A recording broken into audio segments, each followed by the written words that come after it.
At one point, whitearmor had such a unique sound of his, especially his melodies, and today I'm going to try and break it down for you. So yeah, this is how to make whitearmor slash blade slash dranking type beats. Let's just get into it.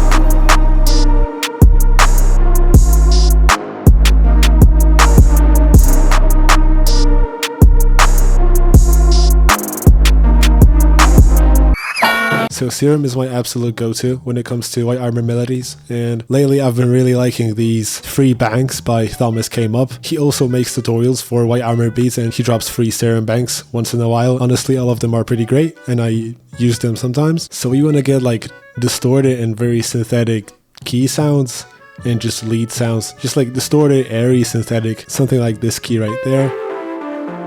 Okay, and we want the melodies to be like more spaced out. Usually when we are making like Ivy League kind of stuff like Curiano, this is all like very basic, right? We have like a very static chord progression, very basic rhythms and repeating notes. Here we don't really have that much repetition. I like to think about these melodies more as like just very simple chords and then sprinkles of just like sort of random notes on top of that. So listen to this.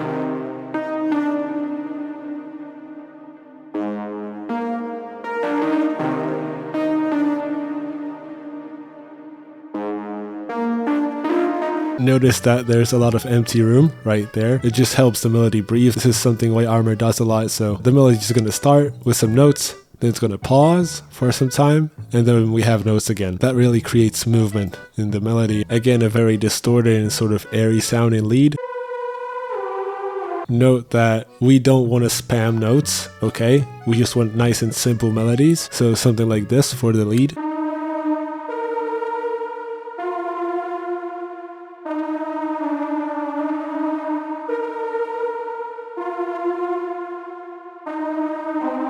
And now that we have a basic main melody off of a key and also a lead, we can just add accent sounds, and this is one of them. We have like a very simple sine lead here. And here's a pattern that just sprinkles some notes on top just to make the melody sound a little bit more cool, a little bit more going on, you know.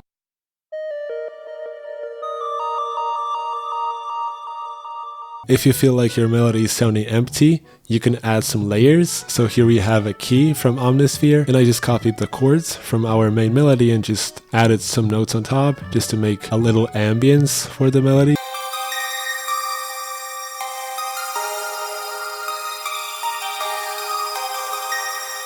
That sounds a little bit too happy for me though, so I added some halftime. Halftime is a great plugin for sort of making the melody sound darker and just more trappy, more cool really.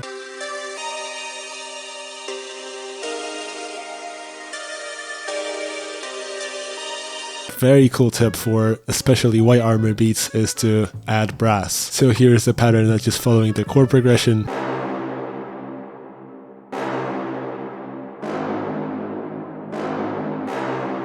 Okay, so it's very trappy, very whitearmor, and it's also nice to add some reverb on the brass and to cut off the low frequencies from the brass because it can get moody and annoying. And whitearmor often uses Reese sounds, like Reese bass sounds, but they're just sort of more like plucks. So what I mean is they don't sustain forever, they're just more like plucks. And listen to this.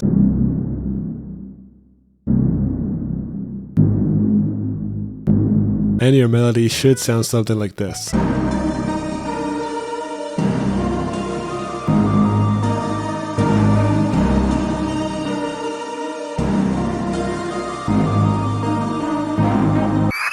As long as you get the melody right, there's nothing complicated from now on. But to make a little bit more bouncy drums, your hi-hats can't just be a two-step. They gotta have some pauses. So ones that sound maybe something like this.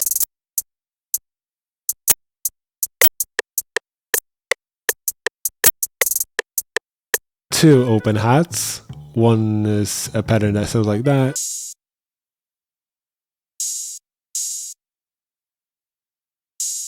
Just very simple accents, and this one also is just very simple accents, just in different spots. Very short and low pitched open hat, these are great for adding bounce to your drums. Just a normal clap pattern with a twist. So what I mean, we have this clap before the first clap right there, so.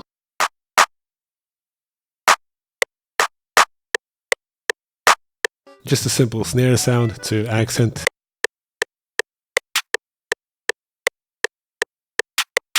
Very basic 808 sound and 808 pattern.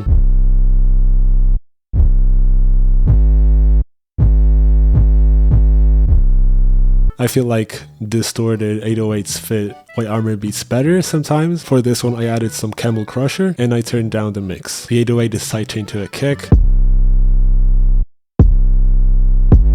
And also to the entire melody, which will make the drums even bouncier, in my opinion.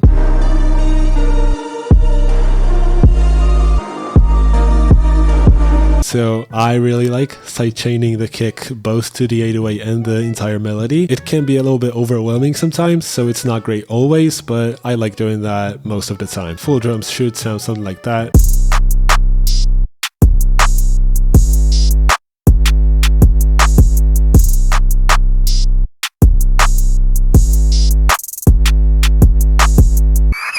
And now let's just quickly end with the risers and the arrangement. I usually go for very simple riser sounds, such as this one.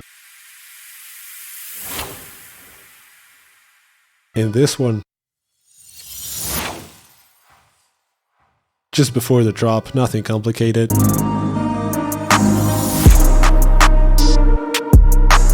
And to keep the arrangement interesting, you can have hi-hat pauses, such as before the drop right there, and I also paused a little bit of the melody components.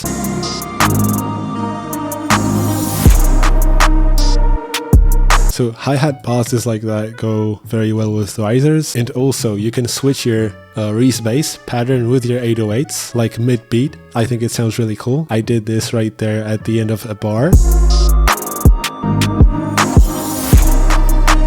So it just gives some nice flavor to the beat and it keeps it interesting. And then you can also switch the 808 pattern entirely for the Reese bass.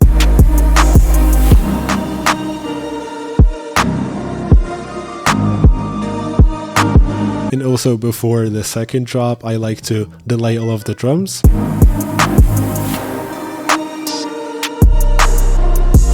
And that's pretty much it. Thank you so much for watching. If you have any other tips you can give, then make sure to leave them in the comments. I really appreciate any input, and let's just all learn together, you know? We're all on this learning journey together, and it's not like I know everything. So if you have any ideas or suggestions, then I'm really excited to discuss them in the comments. And thank you for watching. Thank you for staying there, and I'll see you soon.